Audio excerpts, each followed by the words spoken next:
And I also describe anything I'm doing. I don't talk about it as being new. I talk about it as something we're doing. So I don't talk with hesitancy or passive Oh, voice. Like, hey, we're doing this. Are you missing it? What's going on? You going to be there? Like, instead of, I'm hoping it would be great to, I'm not sure if it'll work out, but like that makes people hesitate. They want to be part of a sure thing. how are entrepreneurs like us daring bravely to build a stage, ditch the sweatpants, and step up to the mic? How do we create our own transformative events so we can get our message out into the world in a bigger way that's not only profitable, but it's actually something we can be proud of? That's the question. And the answers are inside this podcast. My name is Sarah Pfeiffer. Welcome to Green Room Central. Today I brought into Green Room Central Studios Robbie Samuels, a virtual event design consultant and executive Zoom producer. Recognized as an industry expert in the field of digital event design, Robbie helps his clients reimagine rather than replicate their in-person events to create a powerful virtual experience. Since March 13th of 2020, Robbie has hosted No More Bad Zoom virtual happy hours. National and statewide nonprofits and associations hire him to help them bring their events online with less stress and greater participant engagement. Hey, Robbie, welcome to Green Room Central Studios. Say hello to Lynchpin Nation. Hello, Lynchpin Nation. I'm so excited you're here. We had such Me too. the absolute best conversation last time we chatted, and then again on your podcast, and so I'm just thrilled that I get to bring you on here so that Lynchpin Nation can learn from you and just hear all of your excitement about virtual and just like your extreme depth of knowledge on that topic. So I want to get right into the conversation by asking you what your superpower is when it comes to virtual events. Well, I think my superpower is both online and in person. It's to convene people. And Tell I me didn't more. realize it's a superpower. I years ago, like 20 years ago, I was having a conversation with a local politician, and he said that his superpower was that he could convene people. That because he was a politician, he was a councilman, that if he said, hey, folks, we're going to have a meeting about blank, people showed up. And I thought, I do that all the time. I don't have to run for office. So I can gather people around an activity, ideal, a value, and I love sort of creating the experience once they arrive. Do you think my hunch is it's your energy? Like you're just like enthusiasm and your zest for life comes through in just how you present yourself in everything that you do. And I'm wondering if that enthusiasm is what is like part of your gift to convene people. Like people need to get on a bandwagon and follow someone when you're going into an event scenario, whether it's in person or virtual. And I'm just Mm-hmm. wondering what the secret sauce is, you think, around convening for you. Well, years later, I think the answer I would give is more based on what I learned as a business growth strategy coach, and that's that I have learned to use the language of the people I'm hoping to attract. Mm. And so they see themselves in what I'm describing, what the event will be. And I also describe anything I'm doing. I don't talk about it as being new. I talk about it as something we're doing. So I don't talk with hesitancy or passive Oh, voice. Like, hey, we're doing this. Are you missing it? What's going on? You going to be there? Like, instead of, I'm hoping it would be great to, I'm not sure if it'll work out, but like that makes people hesitate. They want to be part of a sure thing. In the world, there are early adopters, but not many percentage wise for any kind of space. The majority of people will fall in the next wave. They want to go to something that's been proven. And at this point, I have confidence because I can not just attract people, but create an experience for when they get there that will help them, realize whatever outcome they were hoping for. okay. Lynchpin Nation, I want you to write down what the line that caught my eye or my ear was people want to be a part of a sure thing. And so I hope you like underline that and star that in your journal because that is the golden nugget right there. Like you saying, Robbie, that you remove hesitancy, you remove uncertainty from your voice, from your messaging. That is the key there. I think so many people, when they're starting events in their business, they do have that hesitancy because perhaps they haven't even sold themselves yet on where we're going, the vision. And not only do you have to enroll yourself in the vision, but your team has to be enrolled in the vision. And when you have those two things enrolled in the vision, it makes it so much easier to enroll your guests in the vision, right? Well, my background is fundraising. I used to be a fundraiser and I used to teach fundraising. And a rule of fundraising is to make a gift to the organization first. Because if you aren't comfortable making a gift of any amount, it doesn't have to be like a major gift, but if you're not comfortable making a gift, then you need to examine that because it's going to show when you try to ask others for money. You will not be in integrity. So I think talking about what you just said, it's the same thing. Like if you're not really committed to this vision for this event, you don't have full confidence. And I'm not saying it won't be, it's going to be perfect from the get-go. I'm all about growth and learning and continuous improvement. And if anything, I often have said, judge me on my last 3 attempts at something, not my first 3. It'll be vastly different if I've done it right. Yeah. And I think, gosh, it's just so important that we get our messaging right so that get with people in the door. And I think that like just is an absolute gem that just analyze if you have any sort of hesitancy. So good. You've been creating virtual happy hours since the pandemic started that have been going really, really well for you. Tell us about them and tell us about what need it was trying to fill. So prior to the pandemic, I spent over a decade teaching people how to network at conferences. And I had a talk that I was doing, Art of the Schmooze, did that for about 11 years, half the time employed and half the time as an entrepreneur. And that led to a book. My first book, Croissants versus Bagels, Strategic, Effective, and Inclusive Networking at Conferences, which led to a group coaching program about networking, which led to a TEDx talk. And I was poised to be an overnight success, 10 years in the making. March 2020, no one needed any of the skills and expertise that I had acquired. No one needed to know eye contact, business cards, shaking hands, or body language. So my mantra became show up and add value. And I was really fortunate that a couple of friends set me right that networking was not something I thought of as happening only in person. I had developed a global network in the previous 5 years. Yeah. So March 12th, 2020, I wrote and shared 9 ways to network in a pandemic. And at the end of the day, after it was really well received, I looked at the list and I thought, okay, I need to do one of these things right away. And on that list was host a virtual happy hour.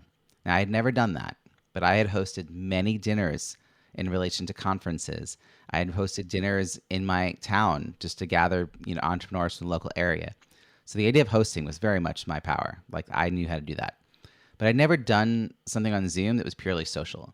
And I posted a note in a Facebook group I was active in saying, hey, if I do this thing tomorrow, would anyone come? And got some yeses. And the next day I did some marketing for it and 20 people came. And the reason that I host a No More Bad Zoom virtual happy hour, 5 o'clock Eastern on Fridays is because I got the idea at 8 p.m. on Thursday. And that was the next time that I was open to doing it. And I ran that event weekly. It got branded a month later, but I ran that event weekly for 2+ years. It's now a free monthly event, and the other Fridays are available as part of membership to my Content and Connection Club. And so it's changed a bit in the last 3 or so months, but we had 50, 60 people coming at the height of it. And in a 2020, we did Christmas together, the day after Thanksgiving together. I've only missed 3 Fridays ever. 2 of them were this year because I was traveling, and I have now team members who can run it. And so awesome. I realized I didn't have to stress myself out. I could just go and do it and let someone else manage it. So the first desire was just to bring people together. And that first one, it wasn't about building a business. It wasn't trying to create something that would last. It was just, I can do this, and I think we need it. And people responded really well. And I discovered, Sarah, that I had hidden talent, or hidden to me talent. I had skills that I wasn't appreciating. And I think that's true for a lot of us. I didn't realize that I was an MC. I Mm. actually had felt like a fraud when I had s- sort of joined this MC group the previous couple of years.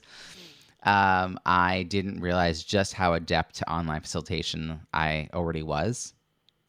And I didn't realize how much value there was in the improv that I did, even though I had never been trained in it.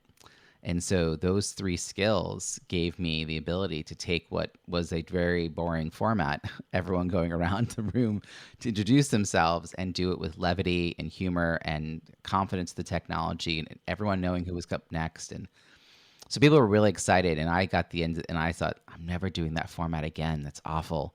And that led me to really start looking under the hood of Zoom and discovering that I actually had access to breakout rooms. I mean, I had been using Zoom for like 4 years or more at that point. And that led to a journey of discovery. And by mid April, I had launched a pilot of a 4-week program that was starting in May to help people become more confident and competent using Zoom. And 15 people, $500 a piece, signed up for that. And that was a 4-week program. I ran it 4 months in a row. By the third month, it became a certification program. And then some of those people who went through the certification, I then ended up subcontracting to by the end of the year so they could help me help my clients run their events. And I don't know, 8 months into all this, I had a thriving 6-figure company based on all new revenue streams. Wow. And it all came from you taking something that you did in person and having the pandemic throw up a wall between us and Mm-hmm. you deciding like how could I virtualize this and then just stepping in, filling the need, not asking for permission and not even charging, just doing it for free. And then look what it all led to from a business standpoint by just starting from a place of service. I had this belief pre-pandemic that events are about content and connection. Mm-hmm. And if you think about all the effort it takes to get on a plane, the cost to pay for things. Yep. So for us to like leave our house and do all that traveling, we aren't just leaving our house to get content because we have access to content. Even pre-pandemic, we had access to content from home. Podcasts, webinars, books, right? Like we had a lot of ways, YouTube, we had so many ways to get content. So if we were going to leave our house and make that effort, we were also going for the possibility of making connections, building relationships. So I just thought that virtual could no longer be an exception because pre-pandemic virtual events were primarily webinars. The format was 45 Boring. minutes of death by PowerPoint followed by ineffectual Q&A and no one moderating chat. And I just didn't think that could continue if we were suddenly not on the occasional Zoom, but on the everyday, all day Zoom, and that Zoom had to meet needs in a different way than it had pre-pandemic.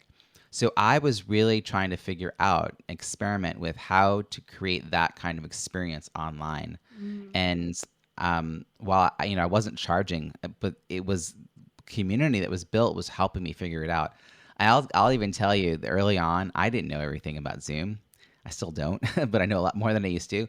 But I would have people write questions in chat and then send them to a breakout room for 10 minutes while I then scoured the internet for answers to their questions on zoom.us, on YouTube, on Google.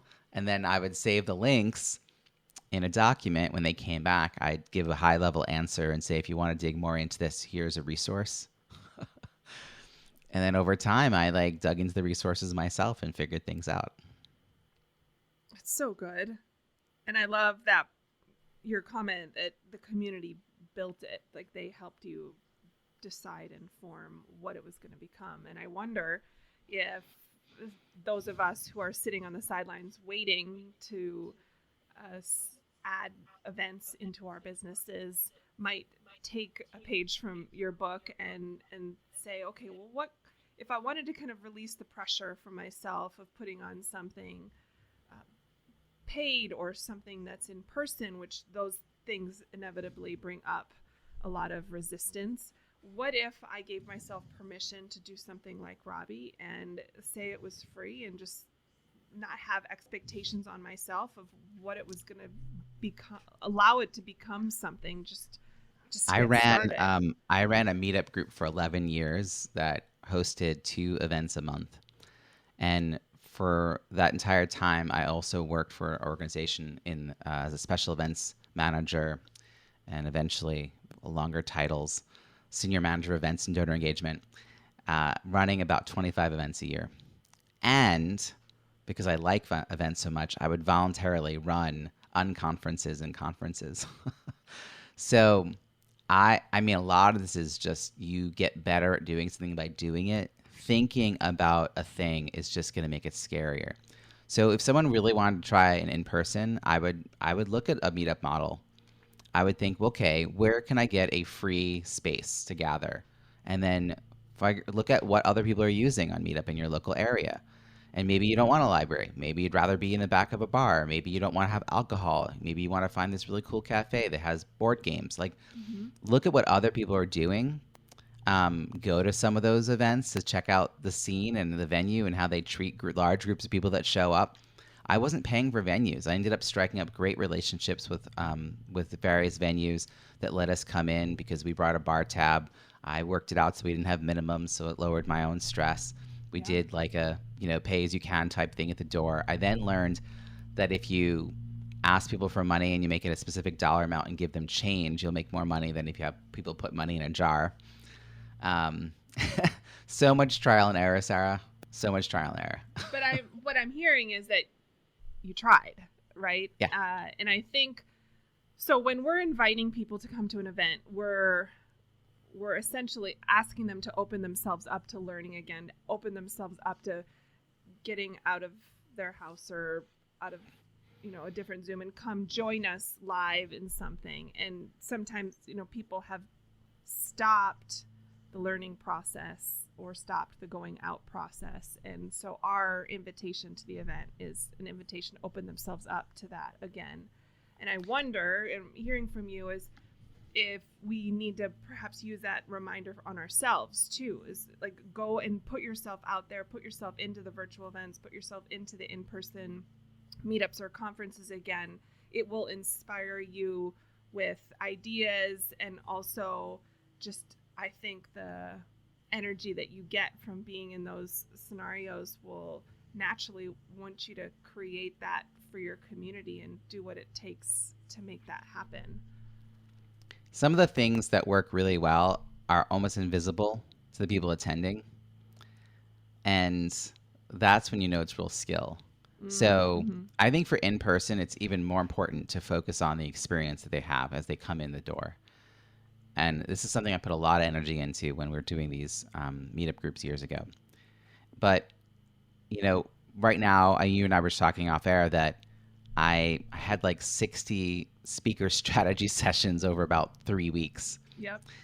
And 2 of the events, all for the same client, 2 of the events were for in-person conferences, and 1 was for an online event they were hosting, online conference. And I just keep remembering which was the hard part. But for in-person, I want them to think about, as people come into the room, what is the experience? The first few people are going to come in and sit as far as they can from each other and get on their phones. So how do we disrupt that silence that sort of that lands in the room? So having a greeter say hello, having maybe table assignments by topic or interest or anything like that, just so that people know to sit with like-minded people, similar interests, similar values, similar concerns. Icebreaker question on the table or up on the screen. All this is before the session even begins. And then I walk them through, again, for whether this is in person or online, a purpose-first strategy, purpose-first design, really thinking about the outcome. How do you want people to feel, think, or do differently at the end of your session, and then design with that in mind. That will say, like, what exercises, how long people should speak, what kind of guests you want on your panel, how you want to design your panel. Is there going to be a group exercise? Do you want to do dyads, 2 people at a time? Leaving like how much time for questions or like just really digging in, and then leaving time at the end to really dig into like next steps, first steps. How are you going to take this back to your organization? Like if action is part of what you really want people to do, like giving people time to think about that. And I think all this is true for the virtual space as well. I think welcoming people into a virtual space also is something that I'm very thoughtful of. I play music. I have a countdown clock. I don't do that just because it's fun and I know how to do it. I do it because I want curtains closed until I want curtains open. And those first few people who come in, I don't want them to unmute and start chatting with each other, because then the rest of us are going to create a fishbowl around them watching that conversation. And people coming in who are on time are going to think they're running late, like they're missing something. And that's an awkward way to come into a Zoom room. So instead, I want to like use chat during that time. I want to welcome people in chat. I want to give them instructions about updating their name to include their location, their pronouns that they'd like, or their organization, or whatever we want to have on their quote unquote name tag. And then when it's time, I want to remove the countdown clock, turn off the music, and welcome them, right? Because then it's like curtains open. So for me, it's a lot of. I mean, I have a whole bunch of videos. I've done over 70 videos on how to use Zoom more effectively, but I focus a lot on the why. Like it's not just about having breakout rooms enabled. It's about what kind of question, how many people, how many minutes. Well, that all depends on what you're trying to achieve, and the facilitation matters so much. Like giving correct instructions will help avoid some of that Zoom fatigue that we've all been experiencing. When people point up to the right corner, but they're really pointing to your top left, and they're saying, go to your top right. And you're like, that's not my top right. And your brain's all like, what? So there's just a lot of things that I think we can do in the virtual space and in person to create just more memorable and more intentionally engaging experiences. And everything you said, Robbie, it seems so common sense, but it's not common practice. Mm. That's the first thing I gather. The second thing that caught me is everything that you said feels doable and simple. Like, there isn't anything that you said to me that rose up some resistance inside of me that was like, oh, I don't know if I could do that too, right? Everything that you're saying is something that we're capable of. It's just like we just need to be reminded of those. I don't know if details is the right word. You're making me laugh a little bit because I have this on my desk, and it's a little 6-button stream deck thing. Okay. I've never plugged it in. I bought it December of last year with a very specific intent to use it after putting off buying it, and then decided in the end, you know what? I don't need that. Like I thought I needed it because I had this like multi-thousand person event that I was presenting in front of, and I got it in my head that I needed to do something extra fancy. And then in the end, I was like, good facilitation wins over extra fancy every time.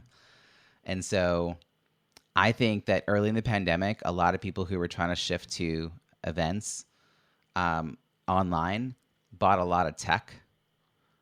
And I think technique over tech is what leads to intentional design and intentional engagement and quality outcomes.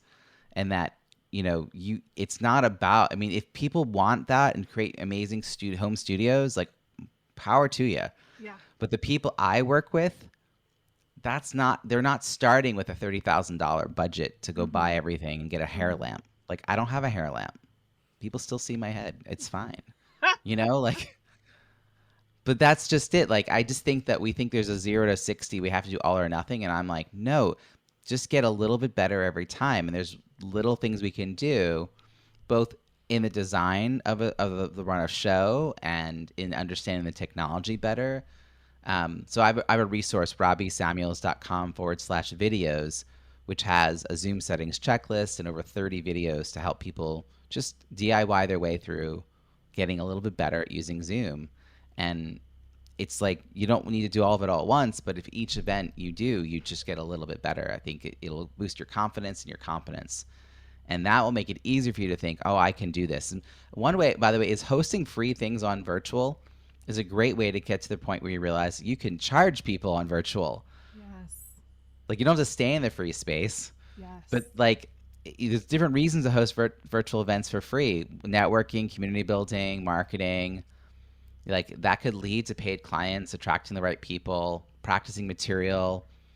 You don't have to wait for someone else to give you a stage to try out content. I mean, I ran a speaker series in person half the year. Half the monthly sessions were my content. So I'm used to this premise of like create a platform Yes. for yourself. Do not wait for the stage to appear.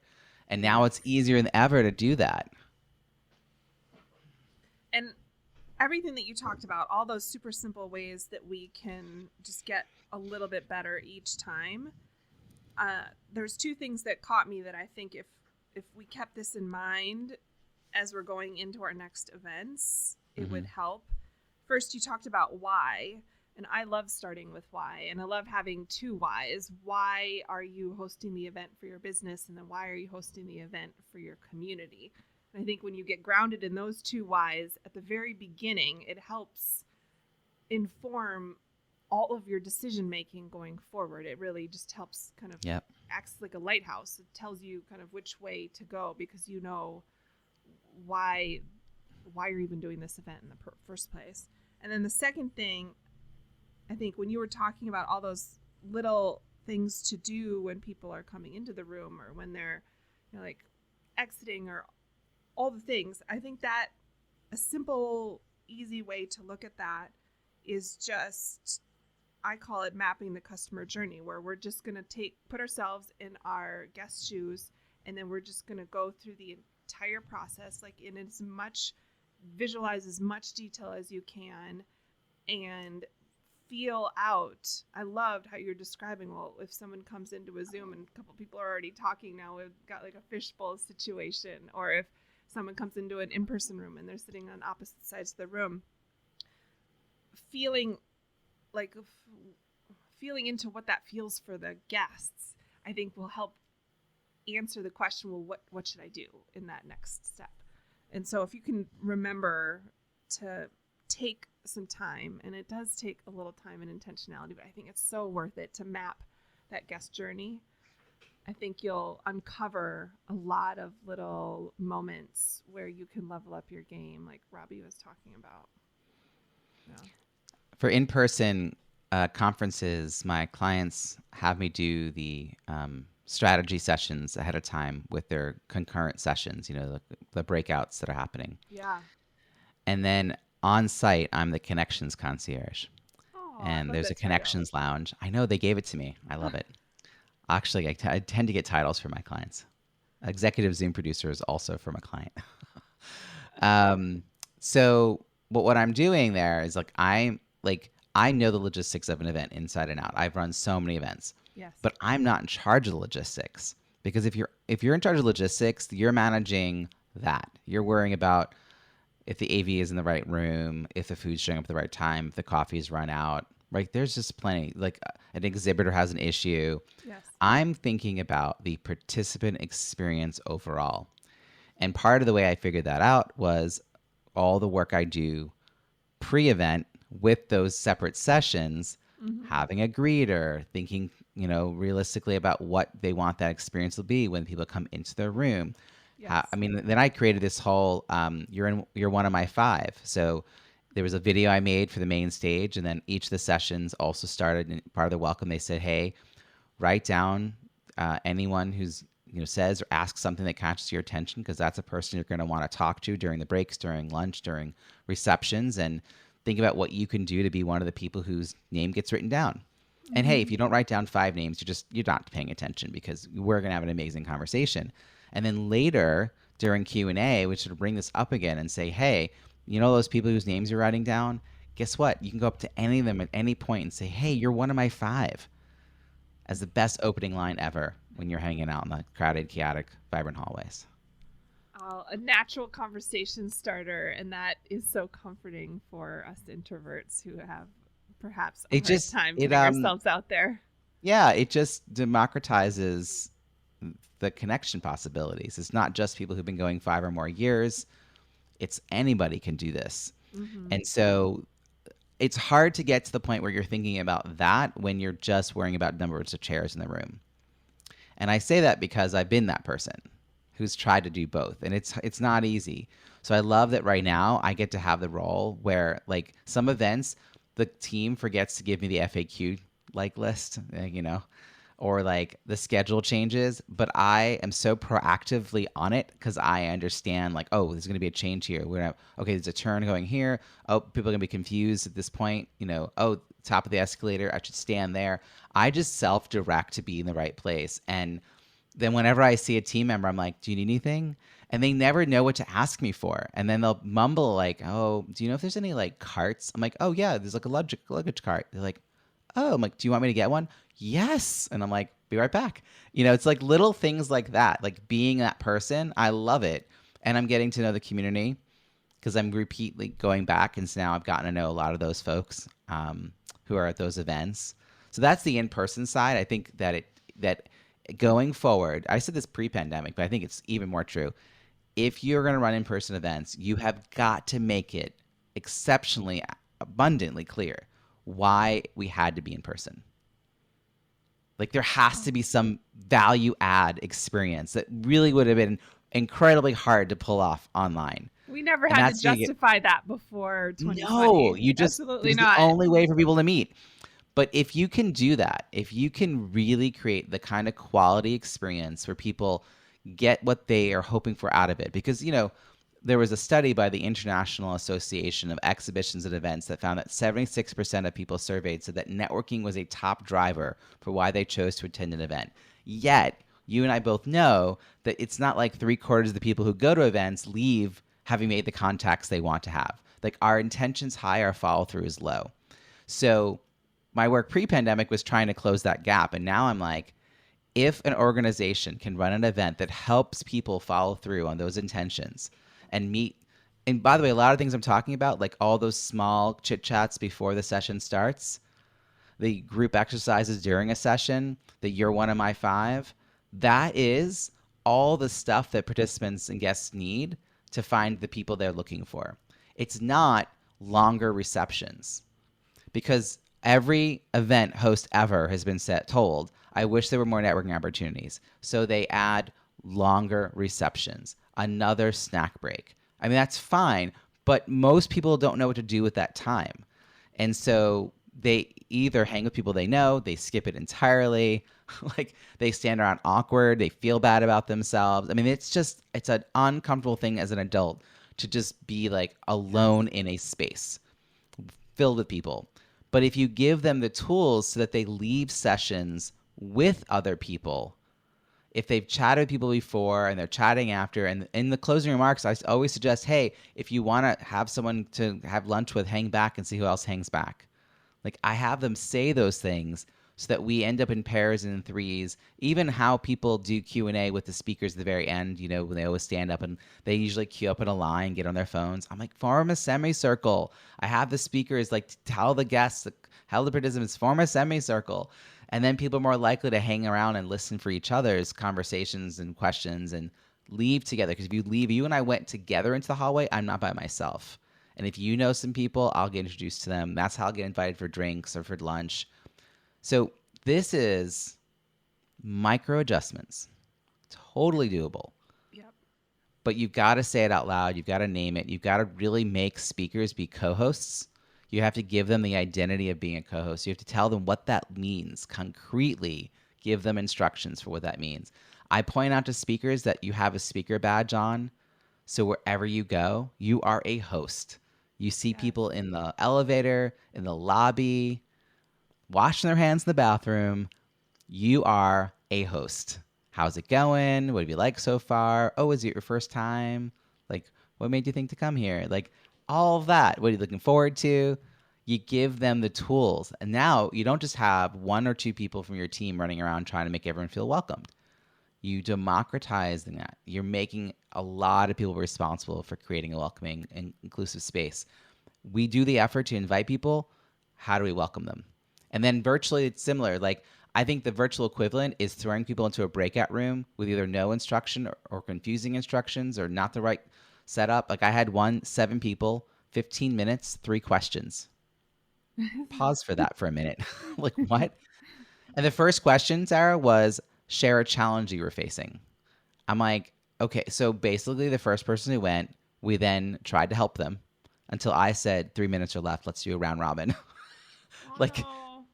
And then we came back to the main room and we went back and then we did it again with 7 people. I was like, I can't keep doing this. Like this is not like not effective. And then the opposite is the lack of structure where there's just like people throw in a room and we come back and the person hosting's like, oh, we had engagement. Yeah, you did. I mean, if you're checkboxing this, somebody in the breakout room spoke, probably the person with the most privilege, the more seniority, the oldest, right? Like the whitest, like not the young, new, queer black person. You know what I mean? Like it's going to be people who feel like they can. And then a lot of other people are in the room like, I don't, who's supposed to go? You know, and so everyone's weighing like, what's the cultural norm here?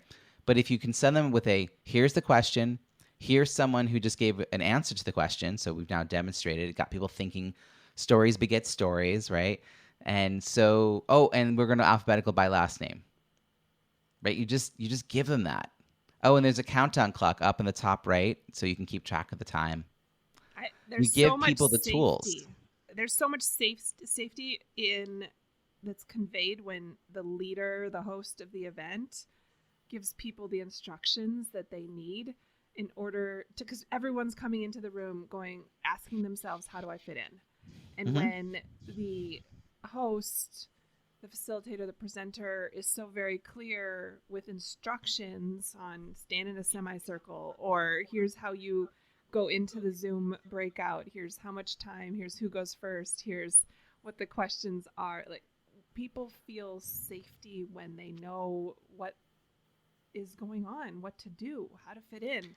And you're giving us so many great examples of how to do that, both in the virtual and the in-person environment. And I'm wondering, for anybody who might be feeling like overwhelmed right now, like, gosh, well, it seems like there's a lot of stuff to think about when it comes to facilitation and hosting so that people feel the value of having gone to the thing. And what would you say is their first step? Is it dedicating someone on their team to this role of thinking through connections and networking? What would you give them as a first step? If it's virtual, I would say it's all in how you design the run of show for that event, and that you don't use a tool just because you can. Don't use Pull Everywhere in person when you could just as easily put 4 colors of index cards on the table, right? Like sometimes we get enamored with technology. Yes. And there may be more connection with people in person grabbing all colors of squares on the table and holding them up and seeing who else hold them up than having people answer anonymously on some online screen. Plus, you're giving people permission to touch their phone, which is going to be a social contract that you then have a hard time breaking again. You've just agreed that we're putting our phones away, and then you're like, take your phone out. And then online, which is like all we're doing is competing with multitasking, it's giving people a reason to remain focused. So acknowledging people by name, like saying their name when they copying questions into a separate document with their name, so you can say, Mary, thank you so much for your name, for your question, and then reading the question so they like hear their name, they pulled back in, asking people to write things in chat, having a thoughtful debrief in chat, so it's not always people come raise your hand. Sometimes it's nominate someone from your breakout group. Sometimes I do this thing called a waterfall effect where people write something in chat but don't hit enter until I tell them to. And then you have people kind of scroll through the answers and find people they have something in common with. Just being really thoughtful and having fun. And one thing I hadn't thought to mention before I came on here, but I actually am doing these live free strategy sessions with people running events and hosting sessions. And I'm doing this as a LinkedIn Live series. And I will share the information with you. I don't have a fancy link to tell you, but I'm going to give you the link to share in the show notes for people to do this, because I get, like, right now, the only way people get access to my brain is if they're paying me as part of a big company. Yeah.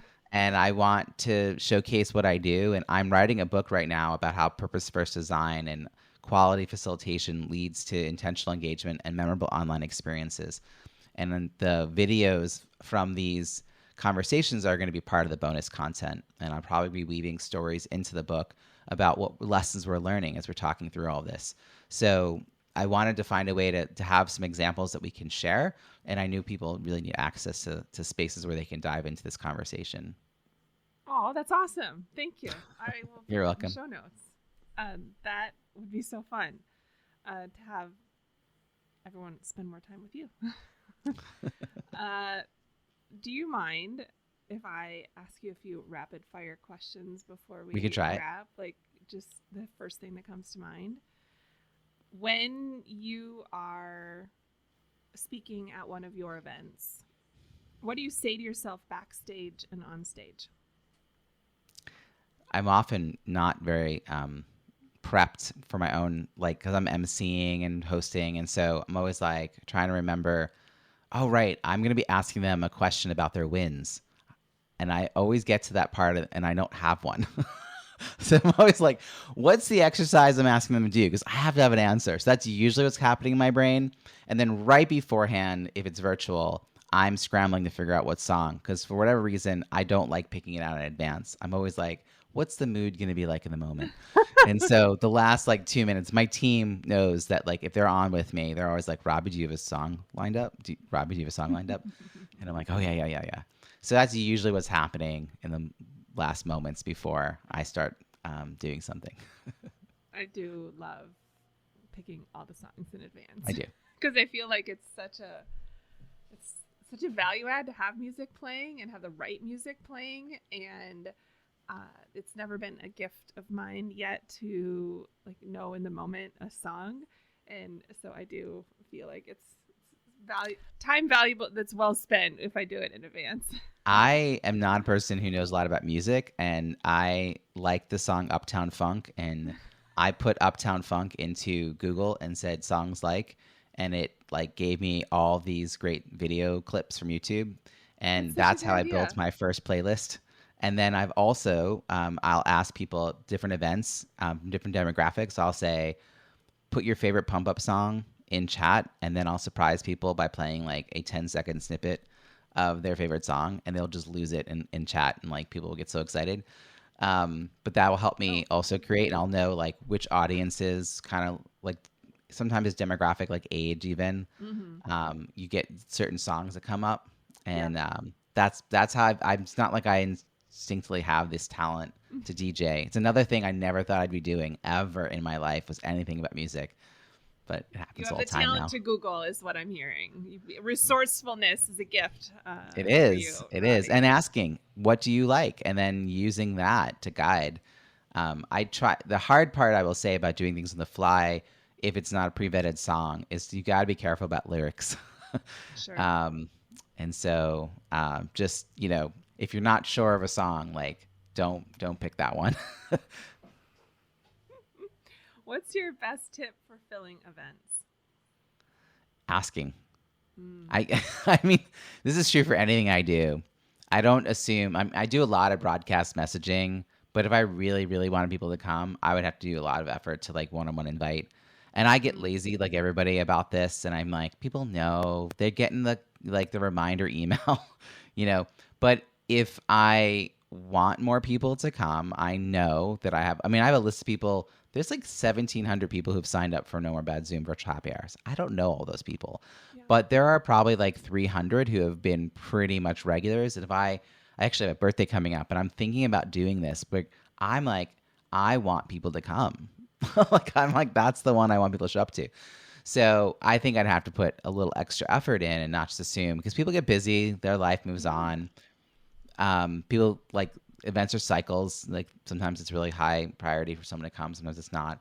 But I just think if you want people to do something, you've got to ask. You got to be persistent. I believe in polite persistence, and I also believe that when people say yes to doing a thing, they've set an intention, and if we help them follow through, they Mm. will be happy, and we'll be happy. So Yes. We feel following better up with about people, ourselves when we yeah, do what we say we're going to do. right.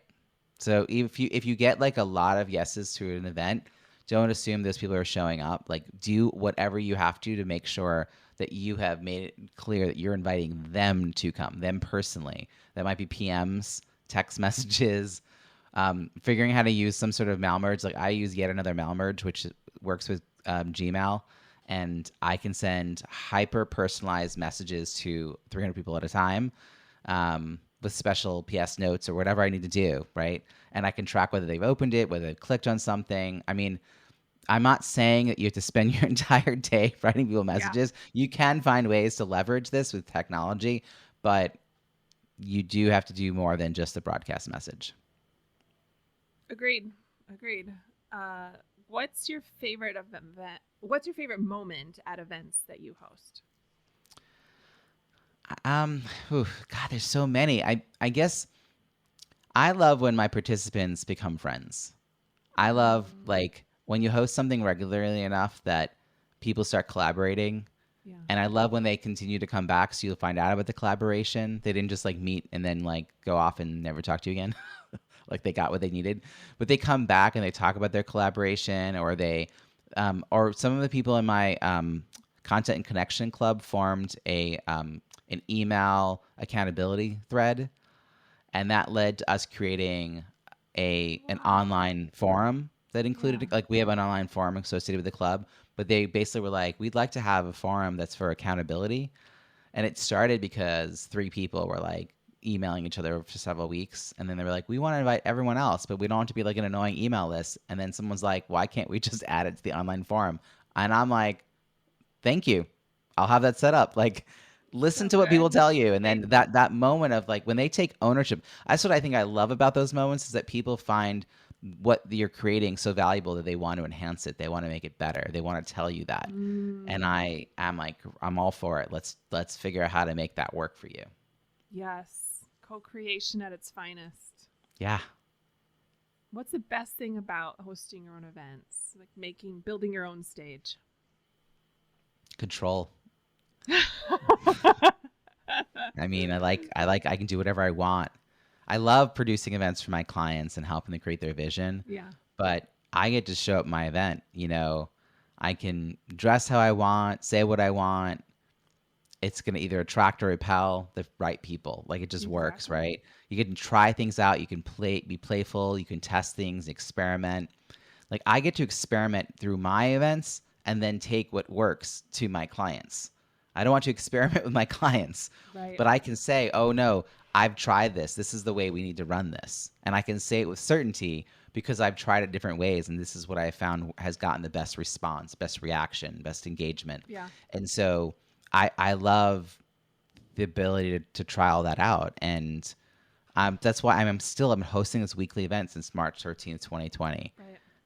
Like, it's just now, I guess we're 2.5 years. Yeah, we're about the 2.5 years mark. I mean, it's amazing. I had no idea. Feels like a lifetime. It's only 2.5 years.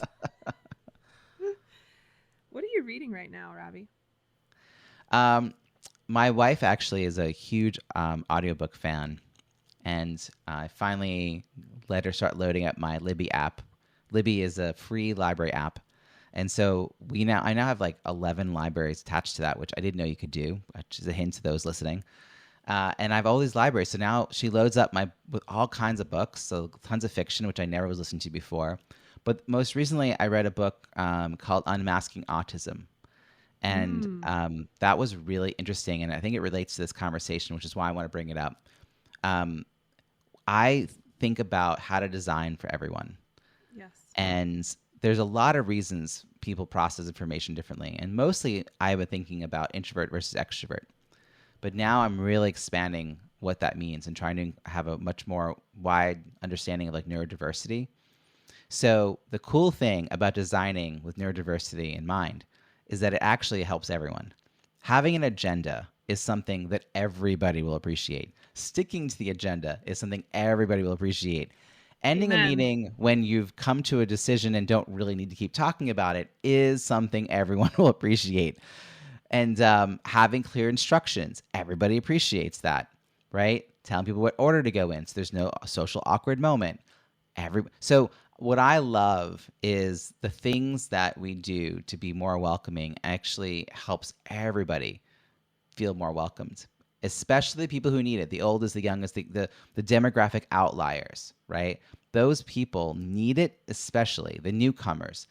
But everyone feels part of it. And I think Unmasking Autism is written by an autistic trans person who is talking about their experience in the world. And about the effort to show up, and that people who are seen as being, quote, high functioning on the autism scale, you don't know how hard that was for them to show up in that way. And what if we could just make that a little easier? What if we didn't make them jump through so many hoops? So I found it really interesting. And I think, books like that can help us broaden our understanding of the world. Oh, thank you for sharing. And I think that's another reason why I love that virtual is now in our tool bag, because it offers so much. It's accessible, and to a lot of people who wouldn't have been able to make it into the room otherwise. And it's just one more way that we can be inclusive, is to offer that as an option to our guests. But I love this. This book is intriguing me. I want to check that out. Let's see here. Last question. What have you got going on right now that we should know about? And where should Linchpin Nation go find you? Well, in the next few months, I've been working on a book about purpose-first design and facilitation and intentional engagement. So stay tuned. I'll let you know when that comes to be. NoMoreBadZoom.com is where you would find out about my free monthly virtual happy hour. Happens the first Friday of every month at 5 p.m. Eastern. And there's one coming up soon for us. RobbieSamuels.com and RobbieSamuels.com/videos is where you'll get all the videos and the Zoom settings. And I'm a big fan of giving away content. So if you happen upon me at a networking event, or you come to my event, you ask me questions, I'm going to share. I mean, that's just one of the ways I network online, is I go to networking events and I share good resources in chat. Like today I went to one and I ended up giving away a spreadsheet that I use to track expenses. I'm like, it doesn't matter what it is. I'm like, somebody could find this useful. And we were talking about money. So I think that you should find me on LinkedIn, because that's one of the places I particularly like to post. And I'm enjoying the kinds of conversations I've been having. So that would be great. I'd love to have people connect and reach out. I will link all that up in the show notes, Robbie. Thank you so much for the conversation and your time today. You're such a joy. I love your energy. And thanks, Sarah. I love your depth of experience in the space of connection. I really think that is an area of opportunity for all of us in the event space. More intentionality as I know I've benefited so much from being in events where there was a really strong facilitator, and how I felt so much safer, so much more welcome, so much more and what that was. And I think your gift is to show people the way. My pleasure. Thank you. Thank you for listening to the Green Room Central podcast. If you love this episode, then please take a screenshot on your phone and post it to Instagram, and be sure to tag @SarahPfeiffer and let me know why you liked it and what you'd like to hear, or who you'd like to hear from in the future. That'll help me know what to create for you. And if right now you're thinking, Sarah, yes, an event is happening, but here's the thing. I have a sizable team who can make this happen, but we need someone to teach us how. Then go to greenroomcentral.com to book a private workshop. You'll get a customized 2-day virtual workshop for your team. During the workshop, everyone will learn a repeatable framework that can be used to start or scale events in your business. You'll then create a roadmap as a team so that everyone leaves the workshop with a shared vision for how to move forward with confidence. This podcast is built on Kajabi. I loved how easy it was to get things set up, but more so, I'm thrilled that my entire business is run within one platform. From my emails, to my pages, to my courses, and my podcast too. It's all under one roof. If you love simplicity and scalability as much as I do, then go to greenroomcentral.com to get a free 14-day trial from Kajabi. I appreciate your commitment to leveling up and learning the mindset and the strategy of live events. Keep going. Keep learning. If you want more, head over to greenroomcentral.com for show notes and all the links from today's episode.